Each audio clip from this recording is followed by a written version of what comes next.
आज का जो हमारा चौथा टॉपिक है वो है फार्मूला यूनिट। सबसे पहले हम इसका डेफिनेशन समझते हैं कि what is formula unit. The formula which is used to represent the ionic compound is called formula unit. यानी वो फार्मूला जो आयनिक कंपाउंड्स को रिप्रेजेंट करने के लिए इस्तेमाल होता है उसको कहा जाता है फार्मूला यूनिट।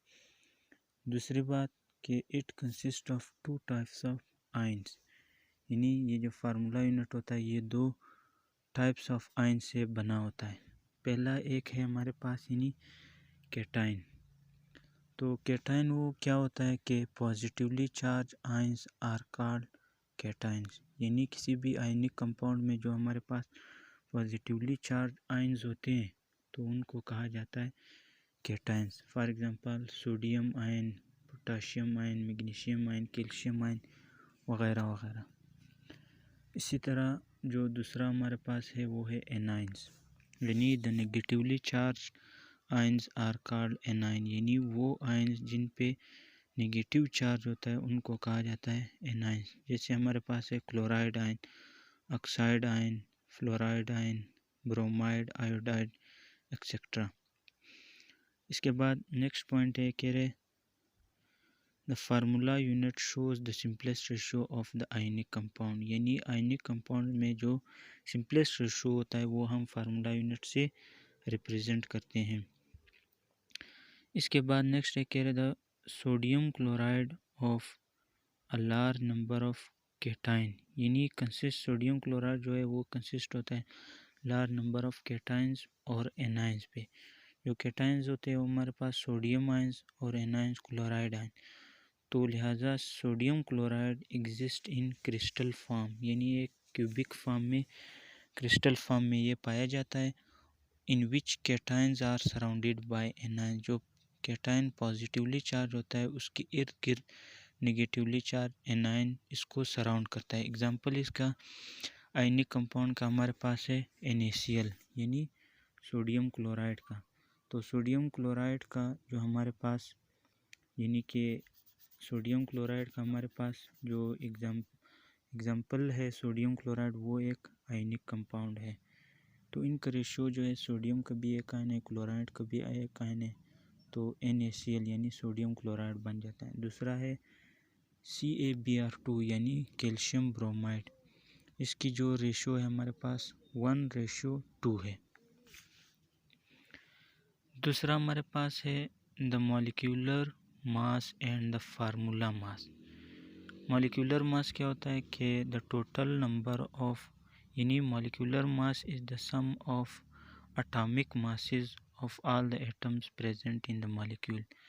किसी भी मॉलिक्यूल में यानी तमाम एटम्स का जो सम होता है उनको कहा जाता है यानी molecular mass. This is also known as, इसको मॉलिक्यूलर मास को मोलर मास भी कहते हैं। एग्जाम्पल इसका यानी हमारे पास है H2O। H2O में देख लो 2 हाइड्रोजन है, 1 ऑक्सीजन, यानी एक हाइड्रोजन का एटॉमिक नंबर 1 है और 2 एटम्स है तो हमारे पास 2 बन जाता है। ऑक्सीजन का एटॉमिक नंबर 16 है, एक एटम है तो 16। तो जब इन दोनों को सम अप किया जाता है तो इन दोनों का जो एटॉमिक मास आता है, ये मोलर मास या मॉलिक्यूलर मास दोनों का आता है, वो हमारे पास आता है 18 AMU यानी 18 एटॉमिक मास यूनिट। दूसरा जो एग्जांपल है हमारे पास है कैल्शियम नाइट्रेट यानी CaNO3 होल ट्वाइस। अच्छा, तो इसके बाद हमारे पास ये जो कैल्शियम नाइट्रेट है CaNO3 होल ट्वाइस, इसमें देख लो कैल्शियम का जो एटॉमिक मास है वो 40 और मल्टीप्लाइड बाय 1 इसका नंबर ऑफ एटम है तो 40 आ जाएगा।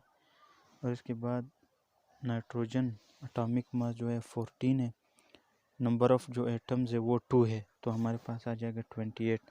ऑक्सीजन का जो एटॉमिक मास है वो है हमारे पास 16 और नंबर ऑफ जो एटम्स है वो है 6 है तो आ जाएगा 96। इनका टोटल 3 एटम्स का सम ले लो तो हमारे पास आ जाता है 164। तो इसका आ जाएगा एटॉमिक मास यानी 164 AMU एटॉमिक मास यूनिट, ये इसका मॉलिक्यूलर मास आ जाएगा। इसके बाद है हमारे पास है केमिकल स्पीशीज़। केमिकल स्पीशीज़ क्या होता है कह रहे, केमिकल स्पीशीज़ असल में यानी building blocks of chemical compound, जो हमारे पास एटम्स है, मॉलिक्यूल्स है, आयंस है, इनको कहा जाता है chemical species. Divided into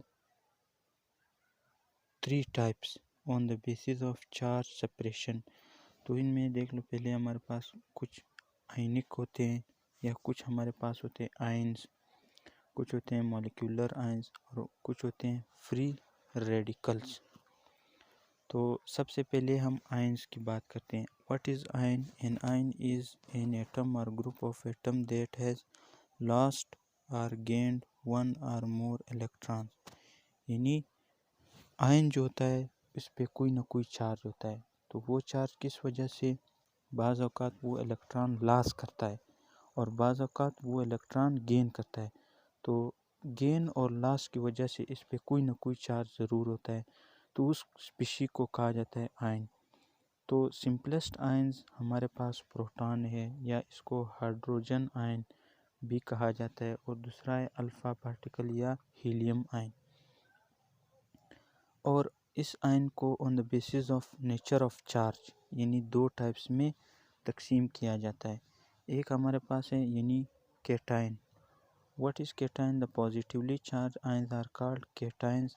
for example हमारे पास ये जो लेड आयन है, आयरन है, एल्युमिनियम है, क्रोमियम है और एजी, ये सारे हमारे पास क्या है, केटायंस है, यानी इन पे पॉजिटिव चार्ज होता है। दूसरा हमारे पास है anions. The negatively charged ions are called anion, यानी वो आयंस, वो चार्ज स्पीशीज जिन पे नेगेटिव चार्ज होता है उनको कहा जाता है एनाइंस। तो एनाइंस हमारे पास देख लो, सल्फेट है, ऑक्साइड है, ब्रोमाइड है, आयोडाइड है। तो इनको एनाइन क्यों कहा जाता है? The name comes from the fact that in an electrolytic cell the negatively charged particles move toward the anode। जो एनोड है वो हमारे पास प्लस चार्ज होता है और जो एनाइन है वो नेगेटिव। तो ये एनाइन एनोड की तरफ अट्रैक्ट होता है, उसकी तरफ जाता है, इसीलिए इसका नाम भी एनोड रखा गया है।